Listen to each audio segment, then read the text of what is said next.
Back ACC Media Day here on the field of 68, day 2, and we are now joined by SMU duo here, BJ Edwards, Boopie Miller. Boopie, you're like a pro at this now, right? Yeah. I mean, you've done this enough. BJ, you're one on Media Day. How does it feel after what you guys did last year? I think you surprised some people. Didn't get the tournament, but we're very close. What's it going to take to make that jump and get in the tournament this year?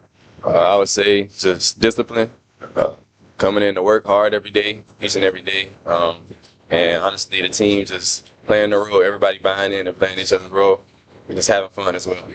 You got a good group of veterans and young, talented dudes, right? Like, a lot of people don't know about your freshmen. Yeah, definitely. And they don't have to do too much. Like, I think that's the beauty of this team is you guys got a bunch of older dudes that can kind of show them the ropes. But give me one of the freshmen. Give me one. Don't give me the coach speak. One guy that we got to know about going into the year this year. Jaden Toombs. Really? That good? Jaden Toombs. He's a monster. He plays hard. You know, he talks. He works out early in the morning. You know, come back at night. Toombs, he's that guy. So talented and mature already. Definitely. Give me his game for those that haven't seen him play yet. I know he's highly rated. He can shoot the three, the floater. He can catch the pocket pass, make the extra pass off the pocket pass. You know, set good screens. You know, talking on defense. He's a great player. I'm very excited for him for this season. Footwork too. Footwork. Yeah. Really. BJ's got the sleeve on too. You're ready to hoop right now. Yeah. There's a court rate back there. You want to listen? I'm about to tell Boopie we got to go back there. I got my shoes in my bag. Man. I got a bone. He know I got a bone to pick with him. You know what I mean? You'll get hurt. You're too old for that. Right? They was just gonna be horse when I got him out. For you guys, I think you're at the top among the best backcourts in this league. As you look across this league, and it's a ton of talent, a ton of depth. Where do you see you guys ranking in the backcourt in the ACC? What you say? I say top 3. Me, Boopie, and Jerron Pierre as well. Yeah. With the addition of Jerron, 3 great ball handlers. You know, we play off each other. Boopie can drive a kick to me, which allows the defender to slow down on me, so I can catch and shoot. Jerron, we all have great playmaking abilities, so we all play well off each other. I would definitely say with our top 3 guards, all of us can pass, catch and shoot. You know, just playing with Jerron as well, he can drive it and kick it out. And, you know, I haven't played with a lot of players like that, so I definitely feel like he's going to take a lot of pressure off me and help my game. What's the vibe of this group like? Like, give us the off the field. What do you guys do in the summer to get tight when there's so much change over at these teams? I'm interested in what happens in the summer months to get tight. Like, what's your vibe like? The vibe's been really good overall so far. You know, we bought into just going places. You know, Topgolf and getting. Who's nice with the sticks? Yeah, Me. Video game. No. Sorry, video game with those sticks. No, the golf game. Golf. Boopie pretty nice at golf. Okay. Are you good? I'm tough.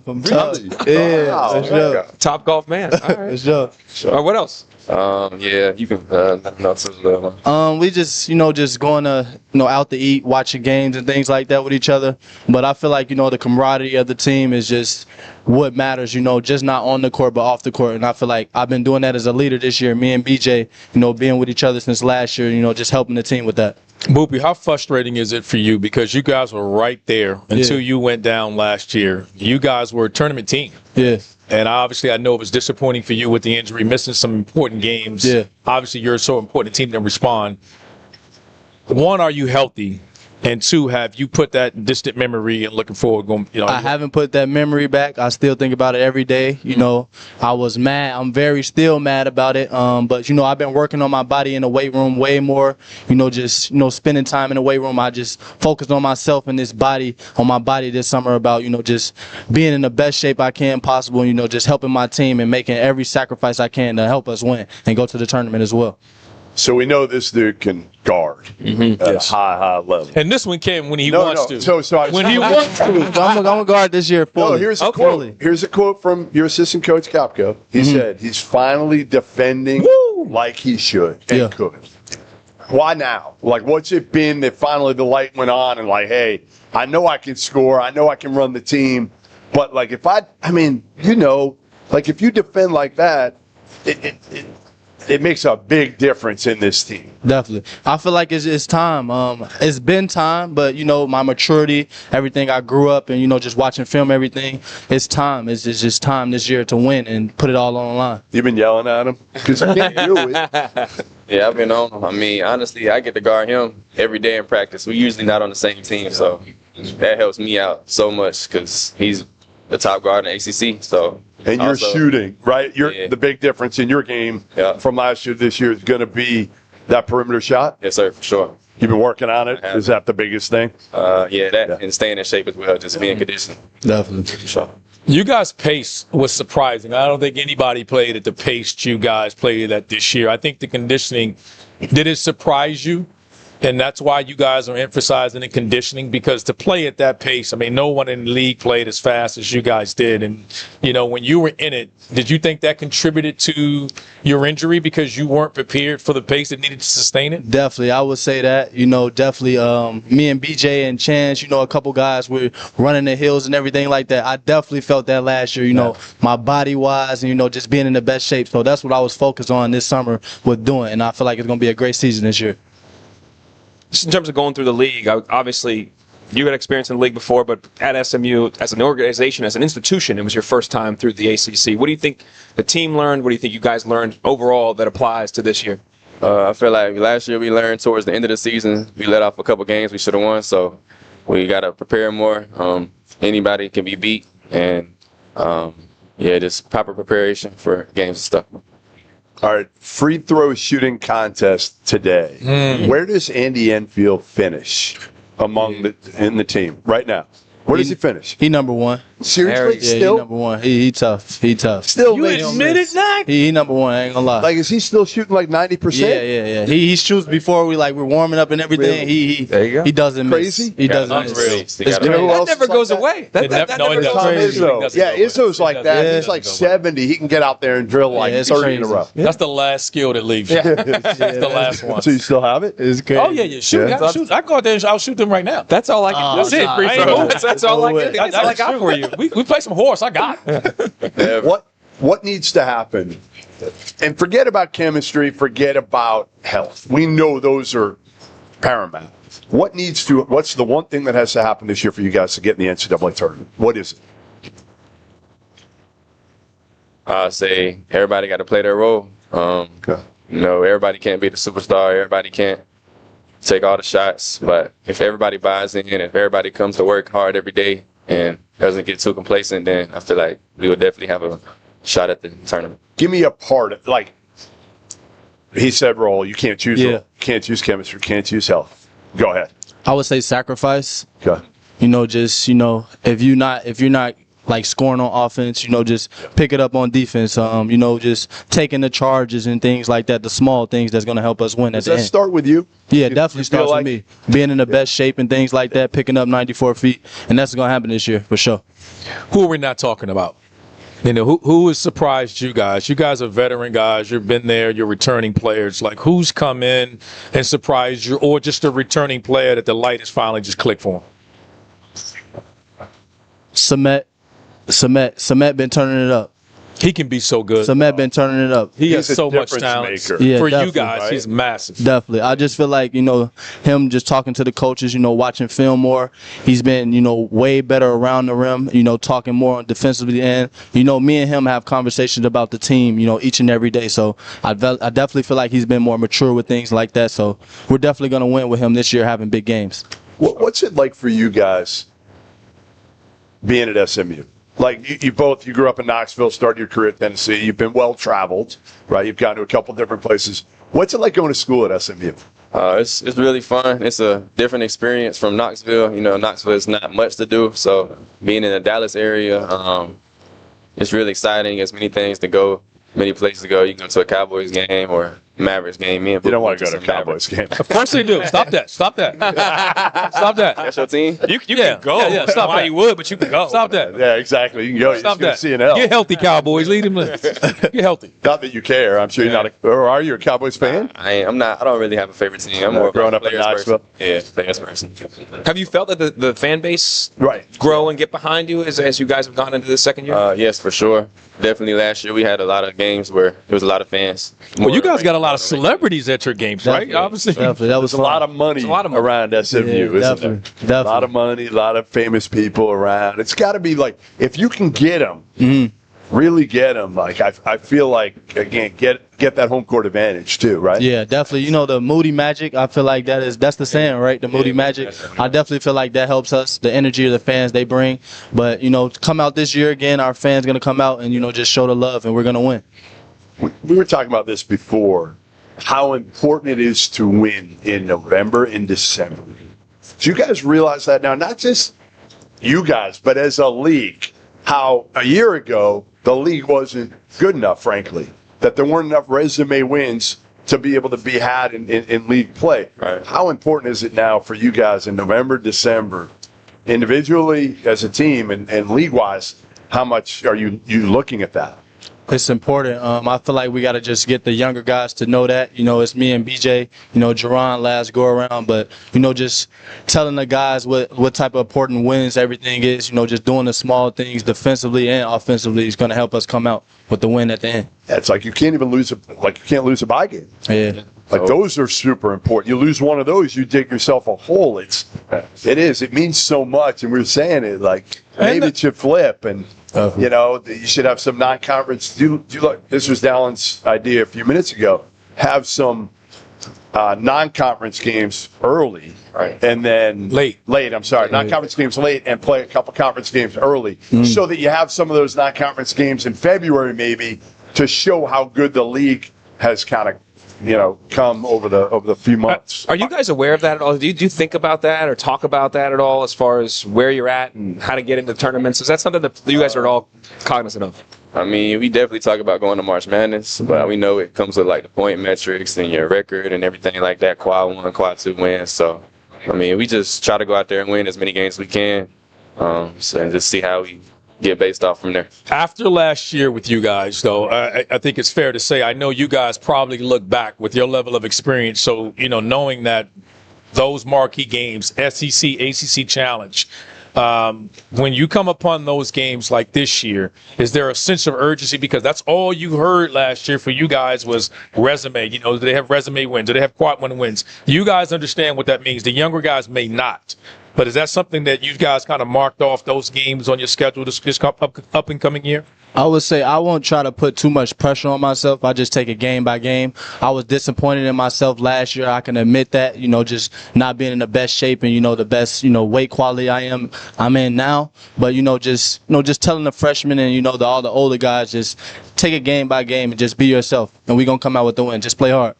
All right, there you have it. BJ Edwards, Boopie Miller. We'll see. This year should be the year you guys get in the NCAA. I'm on him, Jeff. He knows it. I'm on him. I'm on him. I got the standard. An hour, I think. I got an expectation from this guy. We get some shots in right after this. Who knows? Maybe you got a 15-minute break.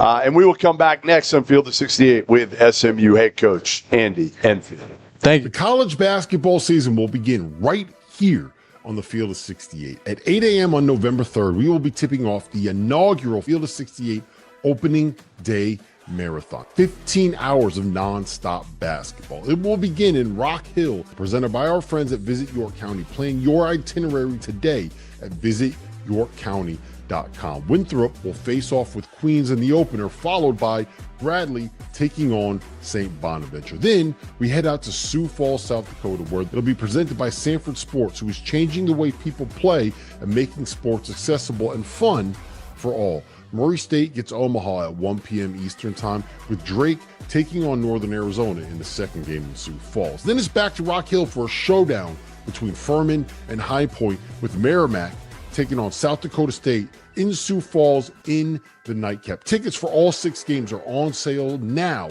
at the links in the description below. Field of 68, opening day.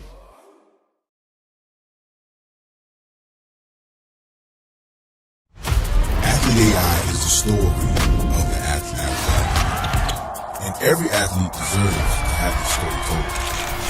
Under the lights and in the spotlight, this is your moment, your rule. Download, capture, create, share. Athlete AI. Your name is True.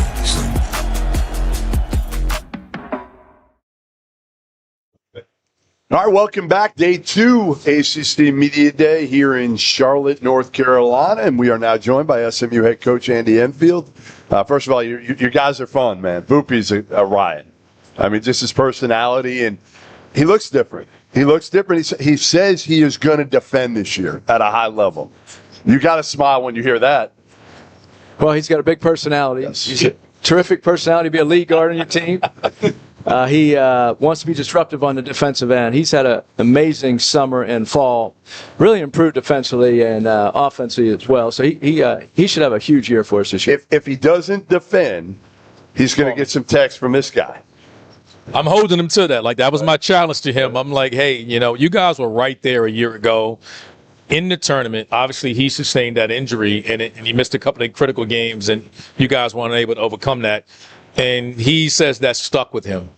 For you as a coach, did you emphasize anything differently with your team? Because the pace you guys played last year coming into the league was just unique for everyone. You were leading the ACC in fast break points. Did you feel like during the course of the year, did you ever second guess that was a part of the injuries or anything like that? No, what happened? We were 19-5, won 5 in a row. Yep. We scored over 100 points 5 times. We're leading the league in scoring at the time, and he came in with a foot injury, and he had a stress fracture 3 years ago. So he same foot, and I think it was a recurring thing with his foot. We had to. It was a stress reaction, so we rested. And unfortunately, we went 2 and 3 without him the next 5 games, and it was some crucial games for us. So he came back, finished the season strong, and but we're expecting him to be healthy the whole season. Yeah. We need him to be healthy. And in fact, as a senior backcourt with BJ and Boopie, we need both of them to stay healthy. I think, is it fair for me to say should be the best defensive backcourt in the ACC? Yeah, and you throw Jerome Pierre Jr. in there. We have very talented, exceptionally defensively, as well as senior. They're all seniors, so they're experienced, playing in big games. Coach, of your returners, who do you think has impressed you the most this far in practice? Returners, I think Samet Yukatulu has really improved. Boopie, as I just said, is playing great basketball. BJ Edwards. So those are our 3 returning starters. We'll go as far as they take us, meaning they have to have good seasons for us. We have a very talented freshman class. The 3 transfers that are on our team now are also very good basketball players. But our returning starters have to have good years for us. Yeah, I was looking at some of your transfers coming in. Jerome Pierre, Conference USA Player of the Year. Just a different element as far as his ability to score it, but also a guy that I don't think people are talking enough about. Corey Washington's toughness guy. I mean, he was really good at Wichita State. I called their Wichita State's game against Memphis at their place last year. It was like his tenacity to just continue to play hard the entire time. I feel like it's never been glorified like it has over the last year. Playing hard is a skill. Corey Washington has that skill. Well, if you look, this guy played hard every possession, right? That's right. Had a pretty good career. We had Matt Cross last year that filled that toughness role. He just did things every game to help you win with his toughness, and Corey Washington can do the same thing. He has a 6'11" wingspan at 6'5". He plays multiple positions, gets his hands on a lot of balls, deflections, steals, he rebounds. He averaged almost 8 rebounds a game last year. So we're relying on him, and as you said, his toughness, he doesn't have to score the ball to help you win. So those guys, their eyes lit up when talking about Jaden Toombs. Like, it was, and I haven't seen him play. I know you and I talked about him about a month ago, and his upside, is something that obviously at his size. Describe his game. For people that haven't seen him yet, what are they going to see out of Jaden? Well, Jaden just turned 18 early in the summer, so he's a true freshman, but he's 6'10", 245 pounds. He has a college-ready body. He has incredible hands and feet for a big guy, and his IQ and his decision-making are very mature for an 18-year-old. So we think he can help us right away, play a lot of minutes for us, and he has great touch around the rim. He reminds us of Onyeka Okongwu, who we had at USC, was the 6th pick in the NBA draft. Probably doesn't have Onyeka's explosiveness, but Onyeka just finished everything in the lane and developed his skills from 15 feet and out. So you love the mix of this team, don't you? You've got almost like 2 groups. An experienced group that can kind of bring along these young guys that don't have to do too much right away. Yeah, our goal, Jeff, was to rely on the upper class. We have 6 experienced guys, and then we have 7 freshmen, 2 redshirt, and then the 5 true freshmen in our recruiting class. So our goal is to allow these freshmen to come in and play and help us win, but develop at the same time. And we're looking at a kind of a combination, a hybrid of the old model versus a new model. We're not trying to bring in 10 new guys every year with NIL and a transfer portal. We're looking to try to develop these freshmen, but go to the transfer portal. And so we took 3 transfers this year, which is nice because it wasn't 10 like last year. Samedi Gatulu. I think he is. Your backcourt is as good as I think it's any in this league on both sides of the ball. How important is Samet for this team coming up? Samet had a terrific freshman season, averaged 10 and 6. Yes, he did. But he was inconsistent in certain areas, certain games, and we expect more consistency, more leadership out of him this year. Depend on him to go get double-doubles in some games, and to be more consistent with what he does on both sides of the ball. So my question is, I played an up-tempo style at UNC under Coach Williams, and everybody wants to run until they have to run. It's been a thing. How do you incorporate the freshmen to that style and get them to run and play up-tempo the way that you want them to play? Well, if they want to play minutes, they have to. So that's a big motivator. It's a heck of a motivator, huh? Yeah, we push the pace, and you can only play as fast as your lead guard. So Boopie Miller is very fast with the basketball. P.J. Edwards, Jerome Pierre, very, very fast. So as your guards go, you have to stay. You're a big guy. You had to run to keep up. And I've been to a few of the North Carolina practices back in the day with Coach Williams and even Coach Smith. So you have to practice playing fast. You can't turn the ball over. You have to your decision making becomes extra important because as you're trying to play fast, usually the speed and when you're sped up is when the turnovers happen. So you have to practice it. And if you can practice it and you don't turn the ball over, it can be very effective. You know, we talked with Syracuse yesterday. They have Kyan Anthony. You guys have Jermaine O'Neal Jr. coming in. I'm not going to say he's completely polished because he's definitely not that, but has some real defensive potential on that side of the ball. Good wingspan, good length, has some movements that kind of vaguely familiar when you look at him and look at his dad. His long-term potential, even though we're not going to see his best basketball this year, has to be exciting. Yeah, he's a student of the game. Mm-hmm. We thought he was the best defensive player in high school that we saw all summer. Yeah, I agree with that. So he can really guard the ball. He can guard quicker guys, bigger guys. But his athleticism is at an NBA level right now. He does things athletically in practice that you just have your jaw drop every day. And so once he develops that experience and the offensive skill set, the decision making at this level, he's going to be a terrific player. All right, so I asked your players, I said, who's the best free throw shooter on the team? Without hesitation, it was you. Was who? Was you. I mean, you're second all time in free throw percentage in NCAA history, which I know you're upset because you were first, right? Tough pill to swallow. As they say, great records are meant to be broken, right? Took 17 years, though. And is that what it was? 17 years? I wasn't happy when it was broken. Oh, I'm sure you weren't. It was. I can still shoot, Jeff. I just can't. They make fun of me because the mid-range shot is not looked. It's the lowest percentage shot in the game of basketball, and my range has decreased. So now I'm more of a mid-range shooter. And Matt Cross told me last year, he said, "Coach, you come out here and you shoot. You'll shoot 10 minutes without missing a mid-range shot. But it's ironic that you're best at the shot that you hate the most, and you don't want us shooting those, but you go out here and shoot mid-range for 10 straight minutes. So, but no, it's fun." Looking at the guys here, we have a lot of clowns and a lot of comedians on the team, so they get in shooting contests with each other, and then once in a while they'll challenge me. But I said, we can't go out past the three-point line because I'm an old man now and my range has decreased significantly. RC can't either. Don't worry. No, I still got range. I can't do anything. I can't move laterally anymore, but I got range. Coach, last year in the ACC has been talked about in nauseous with you guys. You guys were right there. I love what you've done with your non-conference schedule to start the year. You've taken care of that. What is it going to take to get SMU over that hump and get them back to the NCAA tournament? Yeah, I thought we were good enough to play in the NCAA tournament last year, being 24 wins and 13-7, and including 7 road wins in the league. We didn't get a lot of credit last year because of the quad system, even winning on the road, and then Boopie getting hurt. Really, we were ahead. We were probably on the right side of the bubble before he was hurt, and then lost 3 out of 5. We just have to stay consistent with our offensive philosophy and sharing the basketball, and in defensively we have to improve. And as you said, we were talking earlier about Boopie has taken upon himself to be more disruptive on the defensive end at his size, and he can really affect a game because B.J. Edwards was first team all defense, set the school record in steals.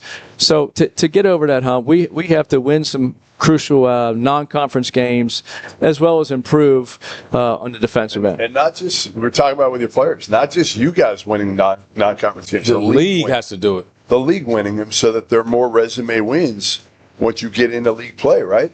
Yeah, the ACC SEC Challenge hurt the league. We didn't play in it last year. We played LSU a week later, but we're in it this year, so hopefully we can do our part. But you're right, Jeff. The ACC has to do their part in the non-conference, and so when you get into league, because your net value as a conference doesn't change much once you get into the league, it's really a set by January 1st in your non-conference games.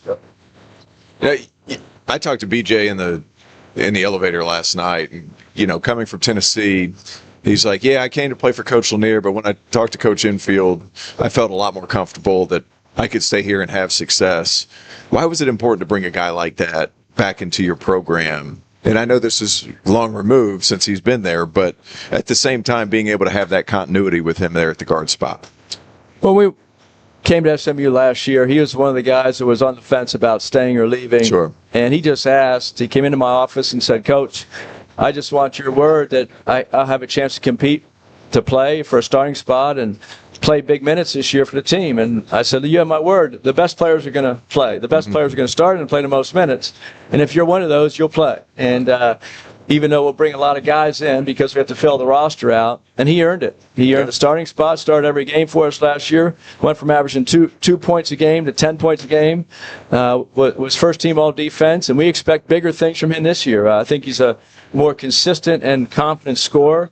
He's also a more consistent, confident playmaker for his teammates. Yep. Andy, appreciate having you. Great seeing you. Best free throw shooter in the building. Also, maybe the best tennis player in the building. We'll see.